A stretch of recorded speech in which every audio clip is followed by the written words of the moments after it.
the sixth station is the palace of the viceroys. So how to reach over there? Exit the cathedral and go towards the Church of Saint Cajetan, or known as Church of Divine Providence, which has a dome like that of Saint Peter's Basilica. You know that church. So as you are entering there, there is an indication mentioning Adil Shah's gate.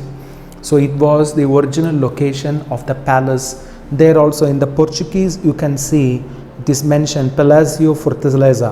So the palace of the fortress. So this is the sixth station where we are going, and we are conducting our pilgrimage. So why this palace of the viceroys? What is its connection with Saint Francis Xavier? As I had already previously explained, Saint Francis Xavier came in the ship Santiago along with the new Viceroy of Goa, the Martim Afonso de Souza. Along with him that he came. He was supported by that Viceroy. As well as there was this another one Viceroy, namely Dom João de Castro. He was a great devotee and friend of Saint Francis Xavier.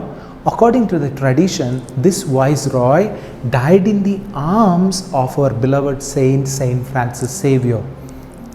So let us all remember those Viceroys who had supported Saint Francis Xavier, as well as the people like Dom Atai de Gama, son of Vasco da Gama, who was the Viceroy in Portuguese Malacca, was the Portuguese governor in Malacca. He gave lot of trouble to Saint Francis Xavier. Let us also remember all of them at this place. And remember, all the authority in the world comes from God, whether it is spiritual authority or temporal authority. Everything has its root from God and God alone.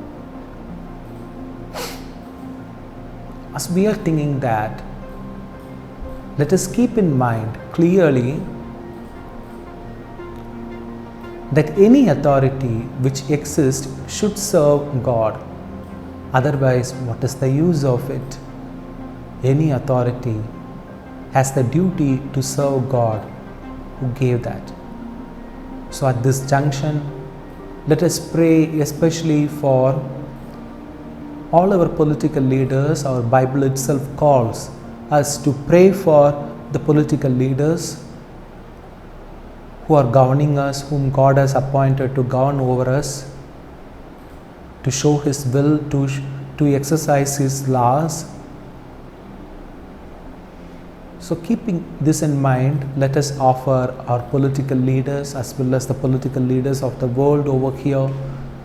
And for them we now say, Our Father who art in heaven, hallowed be thy name.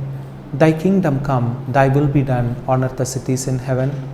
Give us this day our daily bread, and forgive us our trespasses as we forgive those who trespass against us.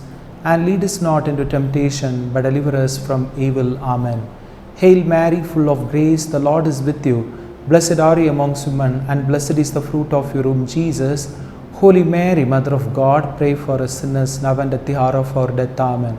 All glory be to the Father, and to the Son, and to the Holy Spirit, as it was in the beginning, is now, and ever shall be, world without end. Amen.